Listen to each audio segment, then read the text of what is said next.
É 23 de junho de 1998. E o que Andy Omer, um fazendeiro de Columbus, Nebraska, está gravando de sua janela, mudará para sempre a maneira como o mundo vê os tornados. Naquele dia, as condições eram perfeitas para o inferno acontecer. O ano de 1998 ficará marcado como um dos mais agressivos da história moderna de tornados nos Estados Unidos. Desde os primeiros dias de janeiro, o próprio ar parecia carregar uma carga elétrica invisível, um prenúncio de que algo incomum estava se formando nas camadas superiores da atmosfera. Em fevereiro, uma tragédia atingiu a Flórida. O chamado surto do Dia dos Presidentes deixou mais de 40 mortos, tornando-se o evento mais mortal da história moderna do estado. Era apenas o começo. Em março, o frio do norte ainda persistia, mas Minnesota foi palco de um surto completamente fora de época. Supercélulas e tornados se formaram onde costumava nevar naquela época. Mas o verdadeiro terror veio em abril. No coração de Dixie Valley, Alabama e Tennessee, foram atingidos com força brutal por 2 tornados classificados como F5, a categoria mais alta da escala Fujita. Com ventos estimados em mais de 400 km por hora, esses monstros não apenas arrasaram casas, arrancaram as fundações do solo e levantaram o asfalto das estradas. Dezenas de vidas foram perdidas. O chão, enegrecido pelos destroços, parecia mais um campo de batalha do que uma área residencial. O Serviço Nacional de Meteorologia começou a emitir alertas com mais frequência. A atmosfera estava carregada. A corrente de jato polar flutuava erraticamente e massas de ar tropicais surgiam do Golfo do México, impulsionadas por um oceano excepcionalmente quente. Todos os sinais indicavam que algo grande ainda estava por vir. Em maio, um sinal de alarme soou em um lugar onde ninguém esperava: o Nordeste dos Estados Unidos. Pela primeira vez em anos, um alerta de alto risco foi emitido para aquela região. Uma anomalia e uma confirmação. A temporada de tornados de 1998 não estava apenas ativa, estava quebrando as regras. E então chegou junho. Nebraska, localizado no coração do beco dos tornados, é um estado acostumado a olhar o céu com desconfiança. As vastas planícies abertas, com poucas barreiras geográficas, tornam esta região o cenário perfeito para tempestades violentas se desenvolverem e evoluírem sem controle. Mas mesmo para moradores de longa data, junho de 1998 foi inquietante. Os dias passavam entre um calor úmido e um céu estranhamente calmo, como se a atmosfera prendesse a respiração. A grama crescia mais rápido, os animais se comportavam de forma errática e todos os boletins meteorológicos falavam de instabilidade crescente. Mas além das sensações, os dados eram claros. O índice CAP, uma medida da quantidade de energia disponível na atmosfera para gerar tempestades, começou a atingir níveis extremos. Nos dias que antecederam 23 de junho, foram registrados níveis acima de 4.500 joules por quilograma. Em termos simples, a atmosfera estava tão carregada que uma única faísca poderia desencadear uma tempestade supercelular. Além disso, os pontos de orvalho, outro indicador importante, permaneceram próximos a 24 graus Celsius, valores extremamente altos para o centro do país. Isso significava que a umidade nas camadas mais baixas da atmosfera era mais do que suficiente para alimentar tempestades de longa duração. O terceiro e talvez o mais crítico ingrediente foi o jato de baixa altitude, um fenômeno noturno que acelera os ventos nas camadas mais próximas do solo logo após o pôr do sol. Esse jato, invisível a olho nu, é como uma esteira rolante que injeta ar quente e úmido do sul em pontos críticos da atmosfera. Seu aparecimento repentino pode significar a diferença entre uma tempestade severa e um tornado destrutivo. E foi exatamente isso que aconteceu na tarde de 23 de junho. Um sistema de baixa pressão começou a se mover das montanhas rochosas em direção ao centro dos Estados Unidos, posicionando-se idealmente sobre o Nebraska. Ao mesmo tempo, uma linha seca, Uma fronteira natural entre o ar úmido do leste e o ar seco do oeste. Estendia-se do norte do Kansas até a Dakota do Sul. Essas linhas secas são notórias entre os meteorologistas. São pontos de inflamação, onde massas de ar opostas colidem e sobem com força. Quando as temperaturas ultrapassavam 26 graus Celsius e a umidade atingia níveis tropicais, o resultado era quase inevitável. Pouco depois das 18 horas, células de tempestade começaram a se formar no leste de Nebraska. Mas esta não era uma tempestade comum. Uma dessas células, localizada a sudoeste de Columbus, começou a apresentar sinais de rotação ciclônica. Radares Doppler detectaram forte refletividade, com uma assinatura em forma de gancho na extremidade sul, sinais clássicos de uma supercélula tornádica. Enquanto os meteorologistas observavam com crescente ansiedade em suas telas, os moradores rurais se deparavam com uma realidade muito diferente. Do solo, não havia diagramas ou dados técnicos. Apenas um céu escurecendo além da faixa natural e um silêncio quebrado apenas pelo zumbido dos insetos. Até que o vento chegou. Às 18 horas e 35 minutos, o primeiro alerta de tornado foi emitido para o condado de Platte. O público foi avisado. Uma forte tempestade com potencial de tornado está se aproximando da área de Columbus. Mas para muitos, esse aviso veio quando já era tarde demais. A supercélula estava totalmente desenvolvida. Em poucos minutos, ao norte da pequena cidade de Duncan, um funil começou a se formar. O primeiro tornado do sistema tocou o solo. Era fraco, mais tarde classificado como F1, mas era apenas um ensaio. A cidade de Columbus foi poupada por alguns minutos. A tempestade parecia ter se desorganizado ao atravessar os arredores urbanos. Mas, como costuma acontecer com esses sistemas, o pior ainda estava por vir. Apenas 5 quilômetros à frente, a tempestade se reagrupou. Novas correntes de ar quente se aproximaram do sul. O cisalhamento aumentou e a rotação dentro do mesociclone principal se intensificou. O resultado seria um dos tornados mais extraordinários, intensos e fotogênicos já registrados.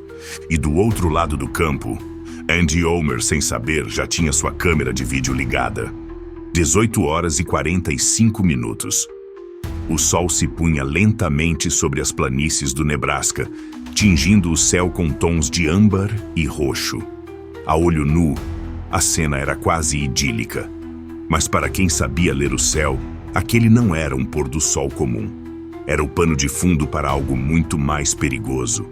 A supercélula que passara por Columbus sem causar danos visíveis, agora mostrava sinais inconfundíveis de reorganização. No radar Doppler, a assinatura de gancho se intensificava, e os meteorologistas começavam a usar um termo que raramente usam levianamente: tornado iminente. Em terra, os sinais eram igualmente claros. Animais inquietos, uma brisa repentina que se tornou irregular, a queda repentina de temperatura e, então, o som. Não era um trovão. Era mais profundo, constante e profundo. Como um trem de carga se aproximando do horizonte. Mas não havia trilhos por perto. Apenas campos, milho e fazendas. O tornado formou-se visivelmente pouco depois das 6h47. Não foi uma aparição repentina. Primeiro, um vórtice quase invisível começou a se formar sobre um campo aberto ao norte de Duncan. Poeira, restos de vegetação e uma leve condensação no ar começaram a espiralar. Então, o funil desceu decisivamente da base da nuvem e, em segundos, estava em contato com o solo. O Serviço Nacional de Meteorologia confirmaria mais tarde que este era o segundo tornado do sistema. O primeiro, mais fraco, já havia se dissipado. Este novo vórtice tinha uma natureza diferente. Era mais amplo, mais organizado, e se movia em uma direção clara, nordeste, em direção à área rural ao norte de Columbus. Foi então que 3 testemunhas diferentes em locais separados começaram a documentar o evento, sem saber que suas gravações dariam a volta ao mundo. De uma fazenda ao norte de Columbus, Kent Sunderman, observava o céu com crescente ansiedade. Ele não era meteorologista, mas sabia o suficiente. A mudança na cor das nuvens, o murmúrio do vento e a presença de granizo eram sinais inconfundíveis. Ele observou o funil descer e começou a gravar. Sua câmera capturou os primeiros momentos da condensação completa. "Oh, não! Está tocando o solo! Espero que ninguém se machuque!"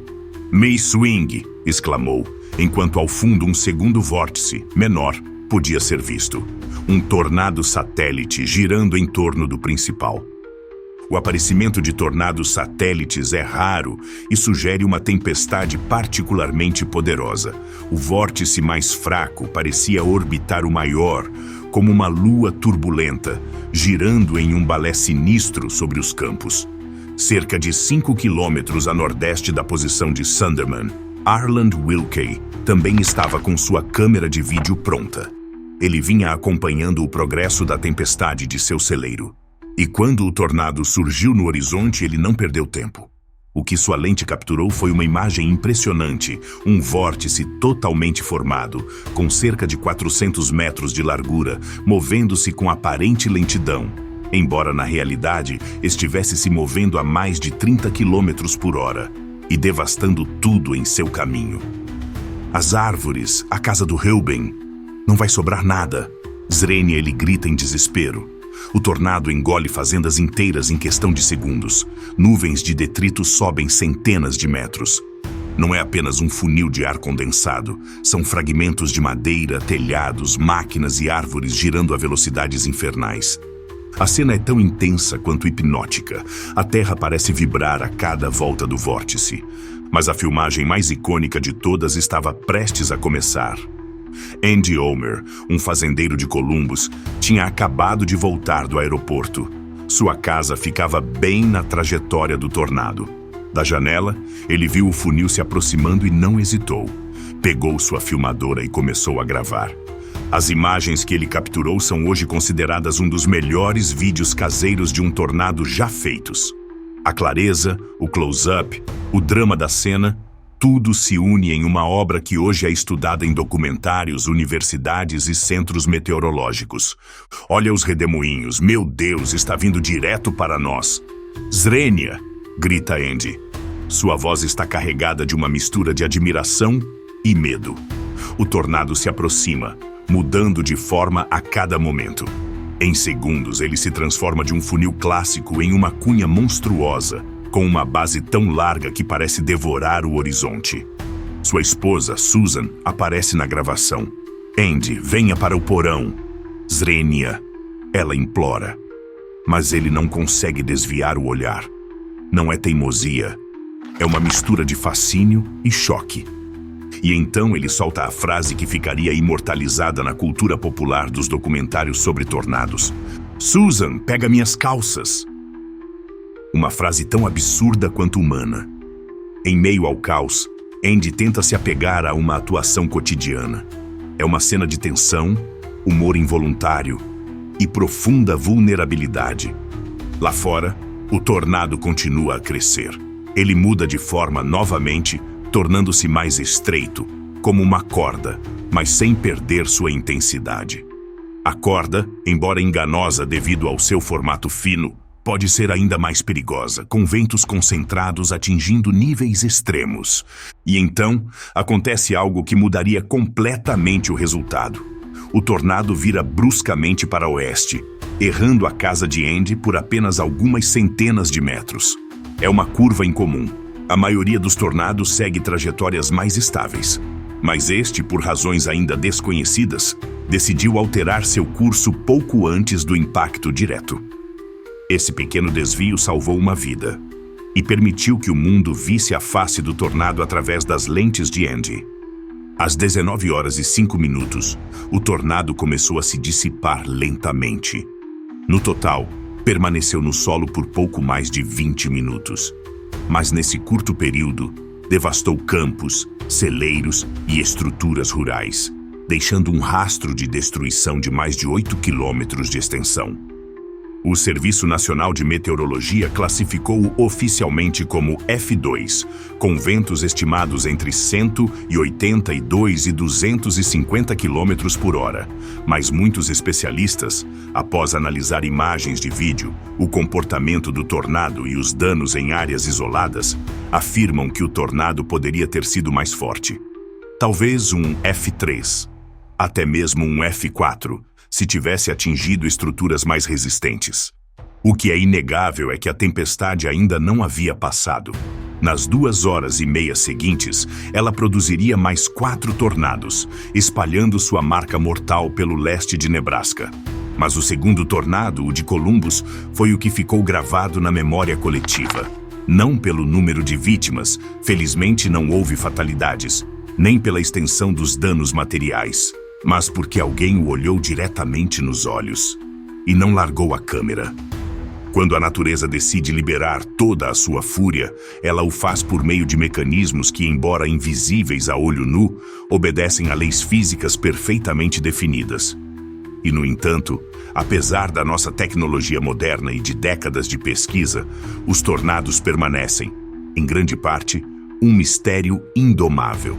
O evento de Columbus, Nebraska, em 23 de junho de 1998, nos deixou com imagens mais do que impressionantes. Ofereceu à ciência um estudo de caso incomparável. Uma tempestade supercelular não é qualquer tempestade. É um fenômeno de ordem superior. Enquanto tempestades comuns são compostas de células que crescem, precipitam e morrem em minutos, uma supercélula é um sistema autossustentável. Ela se organiza como um motor atmosférico, onde cada engrenagem alimenta a próxima. Umidade, calor, rotação e cisalhamento se combinam para criar uma máquina de destruição. No coração dessa máquina está um vórtice oculto, o mesociclone. Trata-se de uma área rotativa com vários quilômetros de largura dentro da própria tempestade. E é lá que nascem os tornados mais violentos. O tornado de Columbus foi, sem dúvida, o produto de um mesociclone bem desenvolvido, que persistiu por mais de 3 horas enquanto a supercélula se movia pelo leste do Nebraska. Nos dias que antecederam o evento, a atmosfera já estava definida. O que faltava era uma faísca. E essa faísca era uma combinação de 3 ingredientes principais. Primeiro, uma linha seca. Uma fronteira entre o ar úmido do leste e o ar seco do oeste. Serviu como ponto de partida para as tempestades. Essa frente fez com que o ar quente e úmido subisse rapidamente. Em segundo lugar, o índice CAP, energia potencial convectiva disponível, ultrapassou 4.500 joules por quilograma. Para os meteorologistas, esses valores indicam condições extremamente instáveis, ideais para tempestades explosivas. Em terceiro lugar, e talvez o mais crucial, estava a corrente de jato de baixa altitude que se intensificava ao anoitecer. Essa corrente de jato, invisível do solo, consistia em ventos fortes soprando do sul, a velocidades que chegavam a 90 km por hora, a apenas 1.000 metros acima do nível do mar. Essa mudança abrupta na velocidade e direção do vento com a altitude é conhecida como cisalhamento vertical do vento. O cisalhamento do vento é o verdadeiro ingrediente mágico dos tornados. Sem ele, as tempestades podem ser intensas, mas não giram.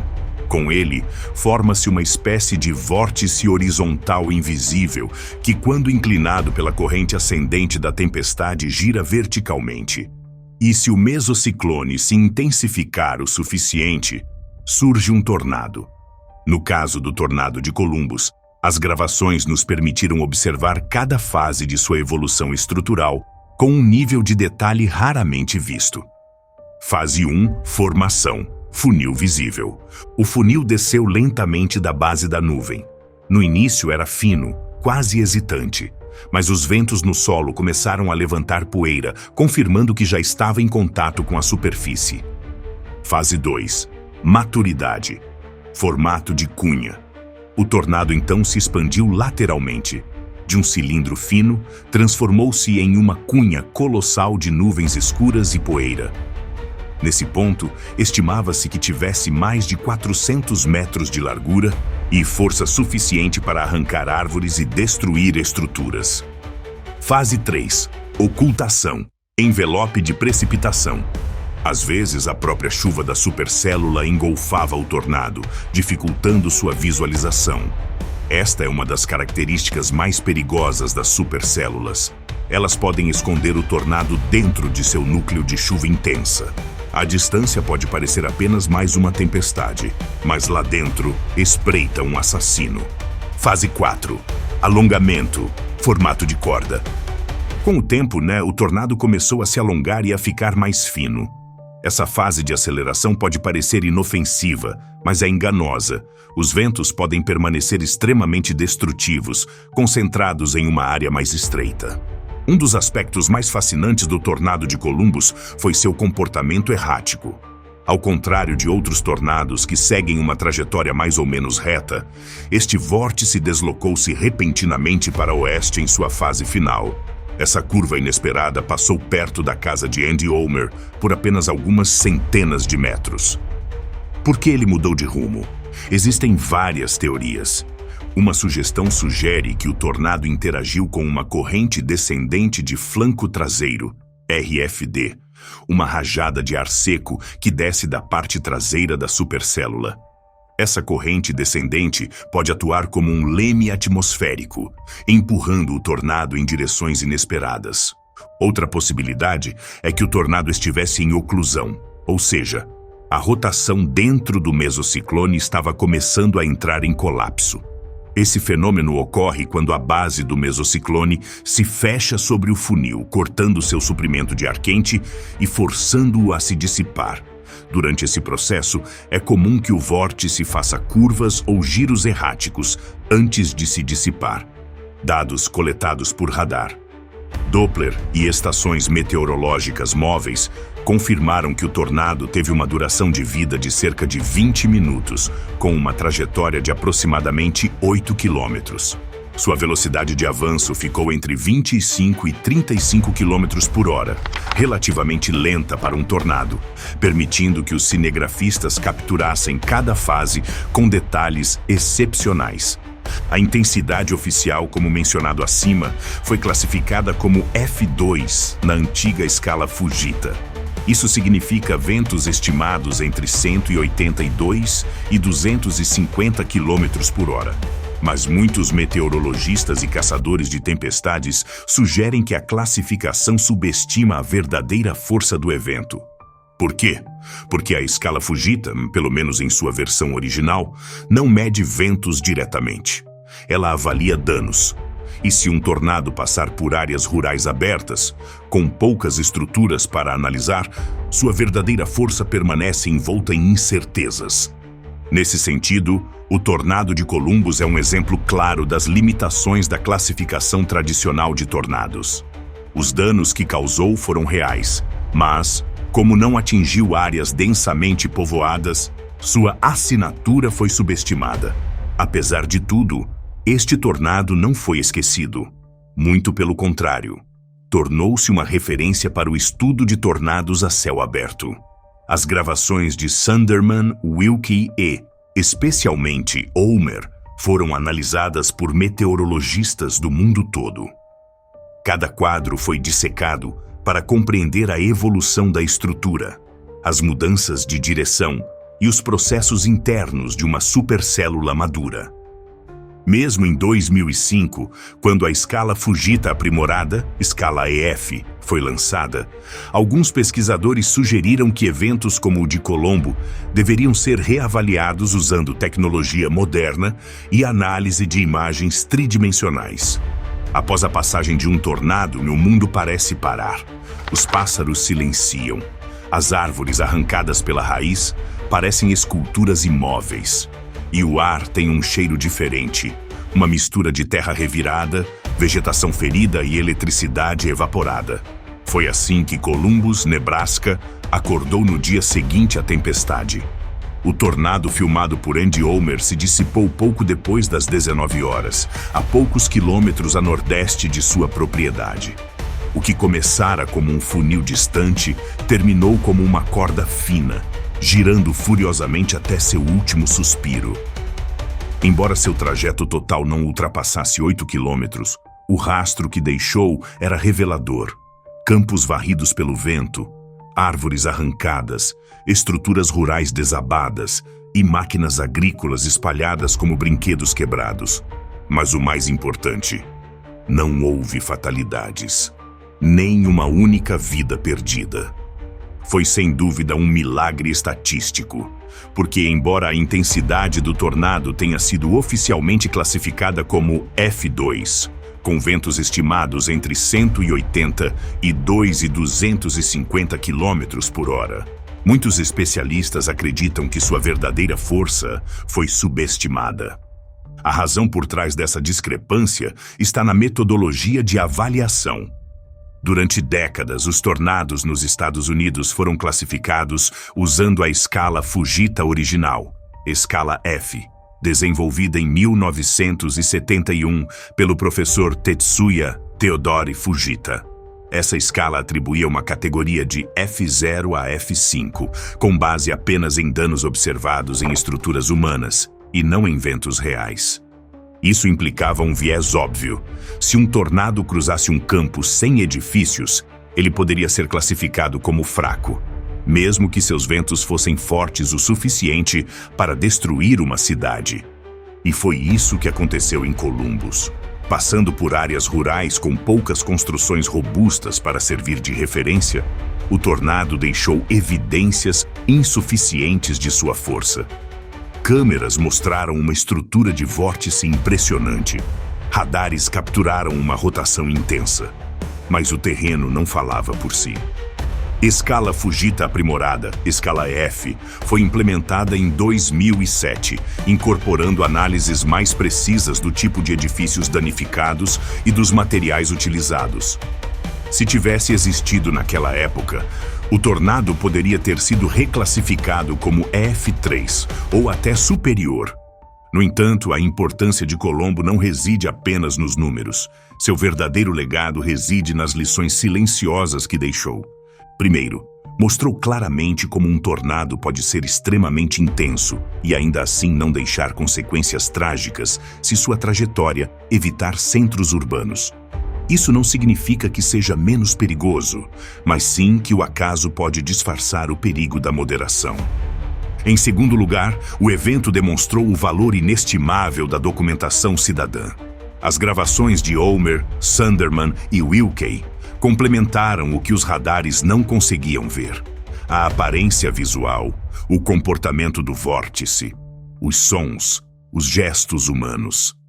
A ciência meteorológica foi nutrida não apenas por dados, mas também por emoções. Após a tempestade, os moradores de Columbus retornaram lentamente à rotina. Telhados foram consertados, estradas foram limpas, plantações foram avaliadas. Para muitos, o tornado foi um susto que não pôs a vida em risco. Mas para outros foi um lembrete de quão perto o abismo pode estar, mesmo em uma tarde tranquila. Andy Ulmer, por sua vez, tornou-se uma figura discreta, mas simbólica. Ele não buscou fama, não monetizou seu vídeo, não capitalizou seu momento. Ele simplesmente voltou ao trabalho, ciente de ter testemunhado e registrado algo único. E ao longo dos anos, à medida que outras tempestades ganhavam as manchetes, a história do tornado de Columbus tornou-se uma joia do documentário meteorológico. Uma cápsula do tempo, filmada do coração da ameaça. Em nível nacional, o caso também influenciou as políticas de comunicação de risco. Até o final da década de 1990, os alertas de tornado eram tipicamente genéricos. Mas, após eventos como o de Columbus, o Serviço Nacional de Meteorologia, NHS, começou a incorporar mais detalhes visuais e narrativos em seus anúncios. Sistemas de alerta precoce foram aprimorados, sirenes foram instaladas em áreas rurais e o uso de rádios meteorológicos foi incentivado em comunidades agrícolas. Programas comunitários de educação meteorológica, ensinando os cidadãos a interpretar o céu, a identificar uma supercélula e quando procurar abrigo sem esperar pela confirmação oficial. Tudo isso respondeu a uma realidade inegável.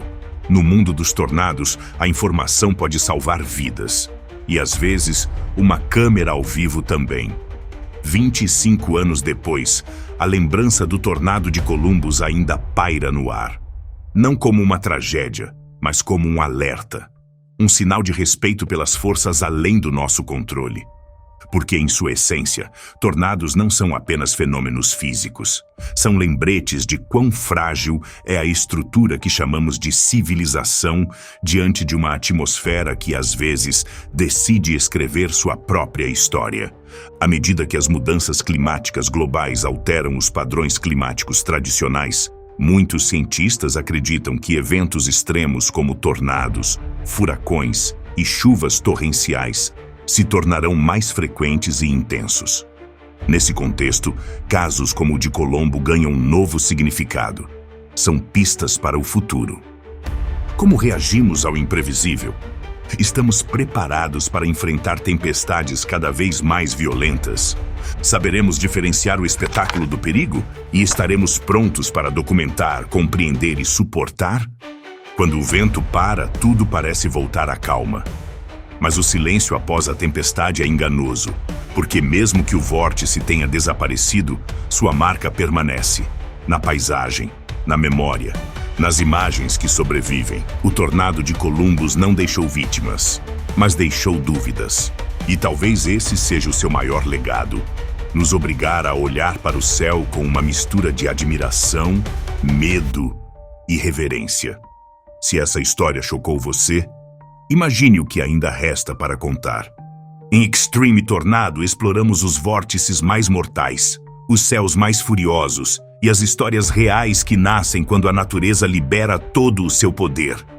Assine agora e junte-se a nós em cada tempestade, porque o que o vento leva, nós levamos até você.